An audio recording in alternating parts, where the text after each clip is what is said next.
If you like this video, remember to subscribe in the little button there in the corner.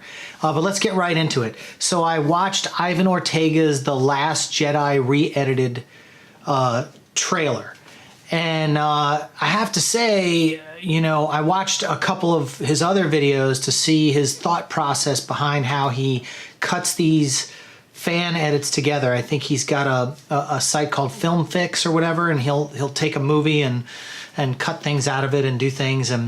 But I feel like I watched that trailer for The Last Jedi, the re-edit, and I have to say, that's the movie I think everybody wanted to see. You know, it's all about the mood and the tone of it, and it's weird because that trailer got me just as excited as like the original Force Awakens trailer that J.J. Abrams put out.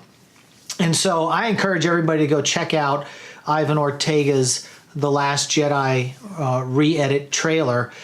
He's also, I was watching some of these other videos, he's actually like going in and cutting things out and correcting things and doing things, and he's gonna put out a fan edit, and a lot of people put out fan edits. I actually watched a fan edit years ago of Indiana Jones and the Kingdom of the Crystal Skull, and it was about 48 minutes long, the entire movie, because they had cut out so much of the fluffy, overdone stuff that took the tone away from like what the original Raiders of the Lost Ark or Temple of Doom felt like. And they just took out a lot of the camp. And when you remove a lot of the overdone camp, you know, you get a shorter film.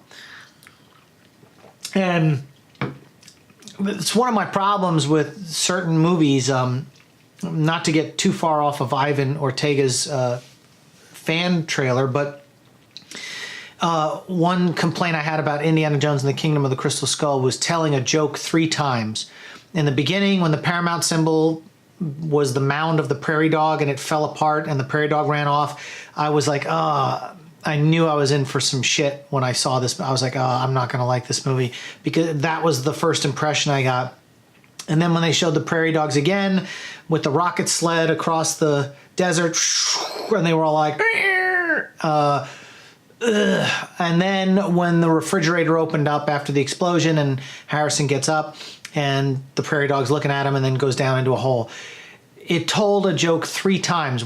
We got the joke the first time, and it was funny and cute to see this little thing and the Paramount symbol crumble. But then to tell the joke 2 more times, those are problems I've seen in a lot of movies where they're force-feeding information to people because they think you didn't get it the first time. Here, laugh at this. This is supposed to be funny. Didn't you laugh at it last time? We're going to give it to you one more time. And but anyway, back to Ivan Ortega's. I'll tell you what, man, I really dug it. It felt really good. It's the Luke Skywalker we wanted, I think, the fans of the original trilogy, not the Luke Skywalker we got in the actual Last Jedi movie. And, you know, this guy is deconstructing the entire film and putting it back together, and he's added scenes with Admiral Akbar. Now, I will say that was the weakest part of the trailer, only because the voice, it wasn't, I mean, it didn't have Admiral Akbar's, like, the voice actor that they got to do it, didn't. And I'll tell you where, you know, it would be juiced up a little bit is if you added the gurgle.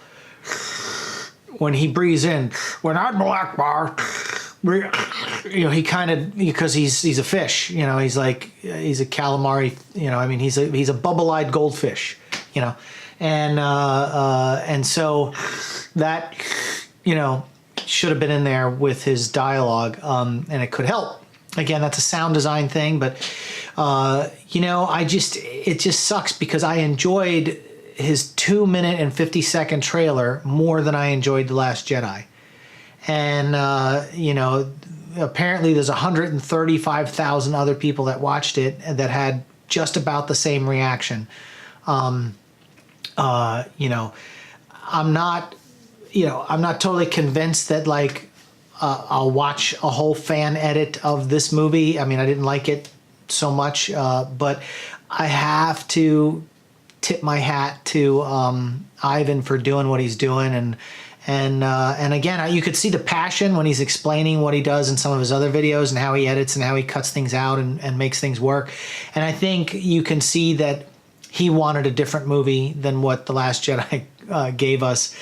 And it sucks that we're stuck with this one movie, I think, out of the trilogy that's going to be the drag, you know. But anyway, if you haven't seen it, Ivan Ortega's The Last Jedi trailer re-edit that he did, where he took clips from the movie and put it together in such a way and such a tone and had such a good score. I mean, that's the movie we wanted to see. And I think that maybe people should wake up and realize that a lot of the original fans are right when it comes to The Last Jedi. And I don't want to beat a dead horse, but definitely check out the trailer if you can. And if you like this video, you can give it a like. Comment below if you liked the fan edit trailer for The Last Jedi by Ivan Ortega. Talk to me about it. What did you think? What did you like? Let's banter back and forth. Subscribe to my channel. Like this, share it on social media, and we'll see you in the next video.